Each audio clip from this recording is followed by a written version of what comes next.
Hi guys, it's Lynn, and today we are talking about parenting styles. And yes, this is a bit of a controversial subject. So, before we get started, disclaimer, disclaimer, disclaimer, this is not meant to offend or argue or stir up any type of drama.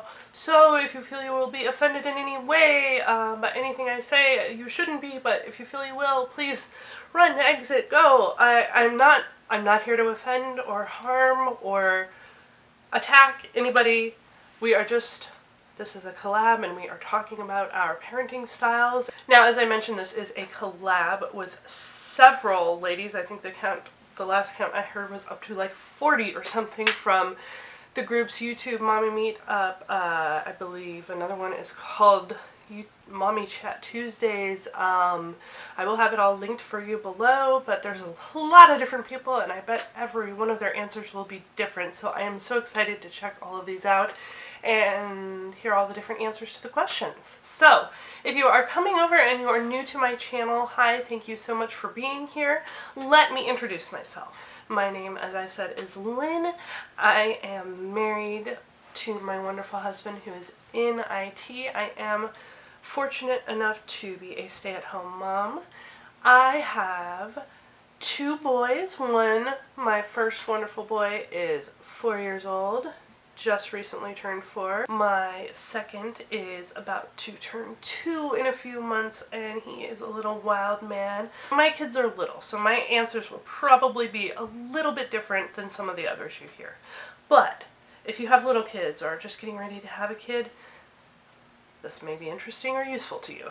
So let's get on to, we got a few topics and a few questions. So I will go over the broader topics first. First broad topics is attachment, and some of the examples they use are co-sleeping, crying, daycare. We did co-sleep with both of our children, and that was not a planned choice. It was kind of something I don't want to say forced us into, because they're little and we're big, and I realize that, but they were pretty relentless. I did nurse both of my kids, so it was just easier. We did all the research. We were very safe, I feel, and it did work out well for us, and I feel that it really did help with the bond.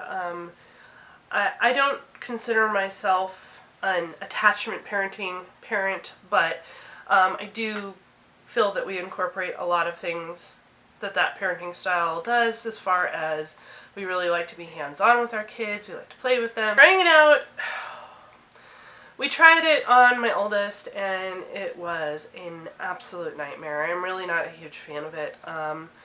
We did have to eventually to get him to transition into his crib, utilize it a little bit, and it was 1 week of the absolute worst hell I've ever been through.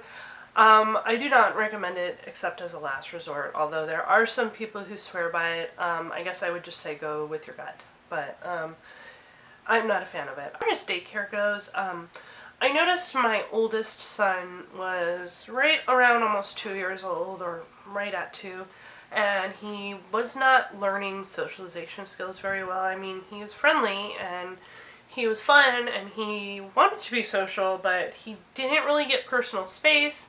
He didn't get waiting his turn. He didn't get, introducing himself. I mean, as much as a 2-year-old can. It's not like he had, great vocal skills. And that's another thing. I could understand him, but most people could not. So we decided to slowly integrate him into daycare. And he started, I think, 1 day a week, and we slowly went to 2, and then eventually up to 2, 3. And that was honestly the best decision I ever made in my life.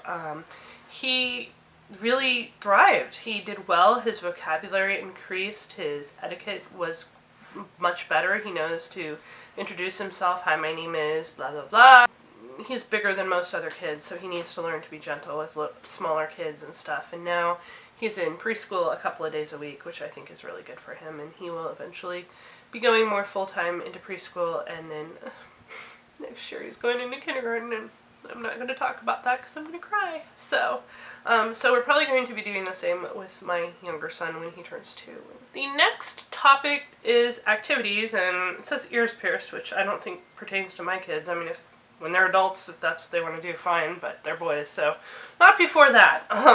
Same with tattoos. But Amusement parks, yeah, we've done amusement parks, we've done regular parks. It is the dead of summer right now, and it is very, very hot where I live, so we don't do that a whole lot. We do try to do like splash pads, water parks. One thing we do that isn't very expensive is, and I say not very expensive instead of totally free, because it is play places in the mall. So it would be totally free if mommy and daddy didn't like to go shopping. And if mommy and daddy didn't like to buy like candy and treats for the little kids too. So we always end up spending a little bit of money or a lot of money when we go there. But the point I'm trying to make is if you live where it's hot too, play places in the mall are a really, really good option if you don't want to spend money and you still want your kids to be able to play and socialize and have a great time. So, also look at your community centers, your city community centers. They have some very inexpensive programs, and I'm talking like under $100 for like a class that meets once a week for like 5 or 6 weeks, and that's pretty good in my opinion. They have swim lessons, they have like indoor multi-sports, they have gymnastics, and we've done all of them, and they've all been really fun, so we need to enroll them in something. The older one for sure. I don't know if the younger one's really ready for that. He's not even 2 yet, but my older son really enjoys stuff like that, so we like to do stuff like that together. Number 3 is not a topic I like. It is punishments. Well, unfortunately they are a reality of life, and you know, we like to say, are you making good choices or bad choices? Because good choices, you might get rewards, and bad choices, you might have consequences or punishments. Hi, baby! Now, consequences for my youngest son are very limited, obviously. He might not get dessert if he doesn't eat a good dinner. And that's even pretty rare, because he's not even 2 yet. So, I mean, you can't really punish a baby. You just can't.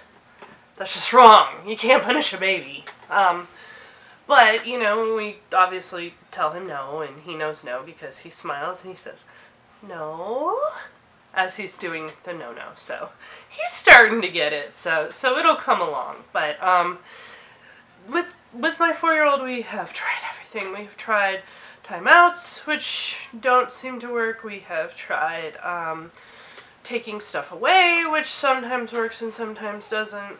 We have tried just flat out ignoring him, which really, really makes him mad. We have, at the very last resort, we have tried spanking, which I'm really, really not a fan of.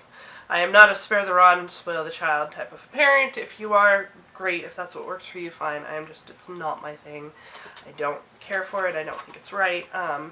Just without going into major detail, I think it's really important to, if you're going to do that, sit him down and be like, this is what you did wrong, this is why you're being punished, before you punish a kid. But, moving right along, we've tried a lot of things, and it seems like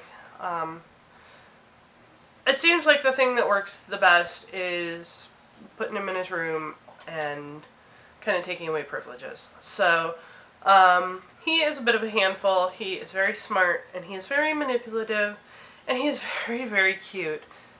And he's 4, and he knows it. So, but I would rather him have willpower and be smart than, you know, be a little wallflower. So, I guess we'll just put up with it and try and make him be the wonderful person that I know he is, because he has a great heart. Question number 1 says, do I identify with one of the 4 parenting styles? And it references a web article, and I will leave that in the description below for you.